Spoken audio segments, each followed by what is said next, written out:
Good afternoon and good morning again. This is Andrew and Sharon back again. Hey, Sharon, how are you? Good afternoon. I'm doing great. How are you? Very well. Recovered from the weekend and the rather gnarly week that was last week and the few days before. But yes, no, Scotland Good. is good.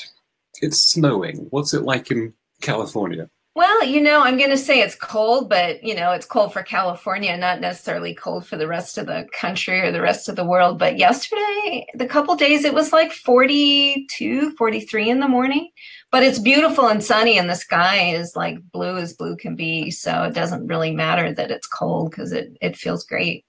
It's freezing here. Is it? Yes. Oh, That's okay. I'm up for different weathers. It's cool. good. All right.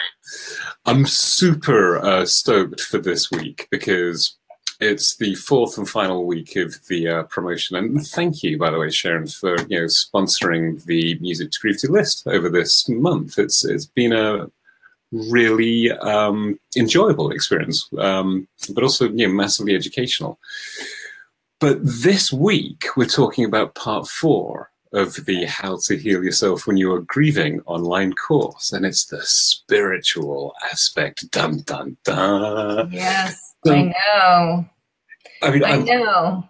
Lots of questions. So give us the overview. What's this about?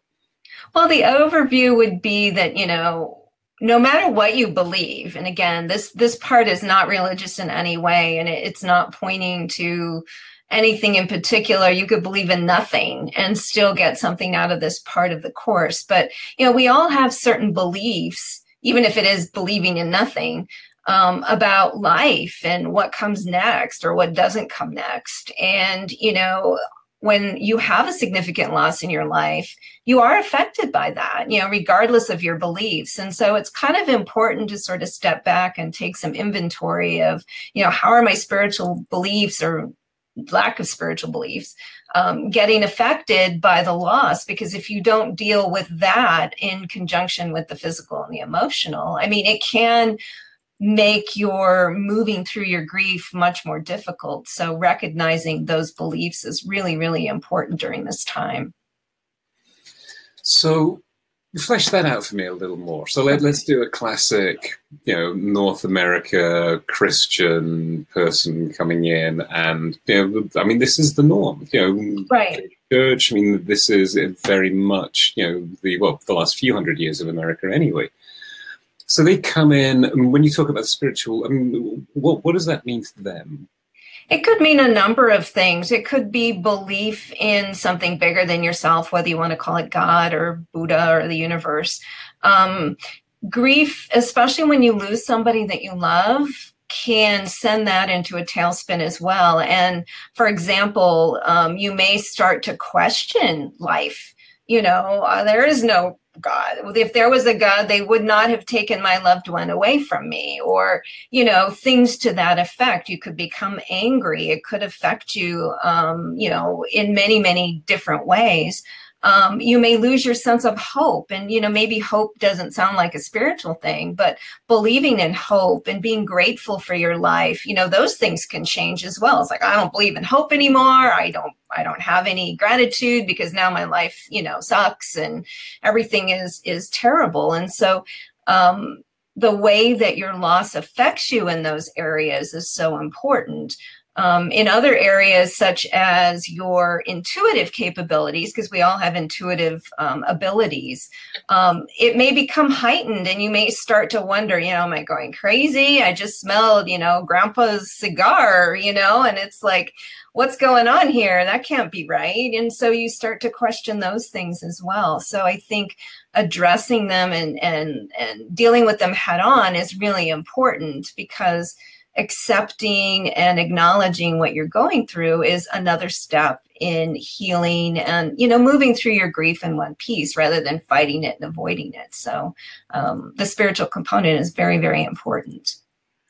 So how, just before we get into the how, so the way the course is set up, you've got the introduction, and these are the building blocks that you're going to use, and that's what you're offering for part 1 for free. Correct. Then there's the emotional component, which is, I guess, pretty much how you feel and addressing that. And then there's the physical component of, you know, making sure that your physical body can handle it. So what does this spiritual component, I mean, what's the net result when you go through these exercises? Well, I think the important part of the spiritual component, again, regardless of religion or religious beliefs, is having a sense of hope and belief in living again. I mean, you can give up, and that's a spiritual thing, right? You just give up on life. And when you do that, in conjunction with not feeling well, you know, physically and emotionally, just being on a roller coaster, you can tend to retreat from life and isolate yourself. So it's really important to address the physical beliefs that you, or I'm sorry, the spiritual beliefs that you have, including things like, you know, what does this mean for me as far as how I view my own life, you know, how I view the lives of people around me, and how, you know, how I feel grateful and how I find that there's a sense of hope in my life, even though this horrible event has happened. Because the more we isolate and the more we pull ourselves back down into the darkness, so to speak, the more difficult it is to crawl out again. So having those beliefs and having some sense of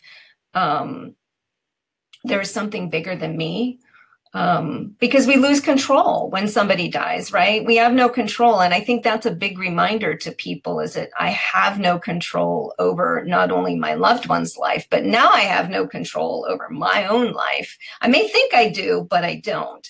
And so trying to formulate what you feel in those spiritual beliefs is, you know, is really important moving forward. And the ones that I use are hope and gratitude. I mean, those are two spiritual beliefs that I think you can't just pull out of nowhere. You kind of have to have some sense of, just have some sense of belief in those things. It's super interesting. I mean, we're going to speak on Wednesday, and we'll tie everything up again on Friday. And on Wednesday, I want to talk more a little bit about the Reiki aspect and how the Reiki aspect actually fills into it. But it was something that struck me just listening.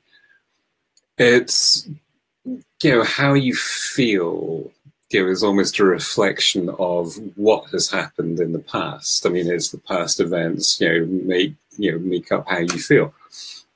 Your physical state is where you are in the moment, isn't it? And it's almost like the spiritual state is, do you have a future? Where is, I mean, it's almost, now you've taken care of that stuff and where you are now, it's how are you going forward? And without having that, then how do you move forward?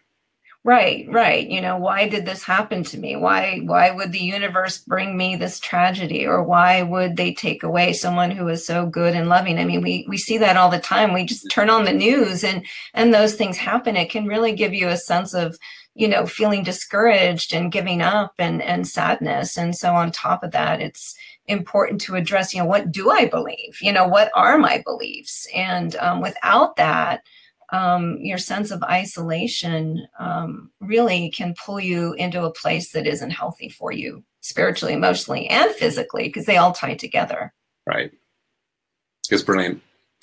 All right. I'm looking forward to the rest of this week. Looking forward to Wednesday. Sharon, as ever, thank you very much for your time. And thank you. We will see you all later. All right. Take care. Have a great week.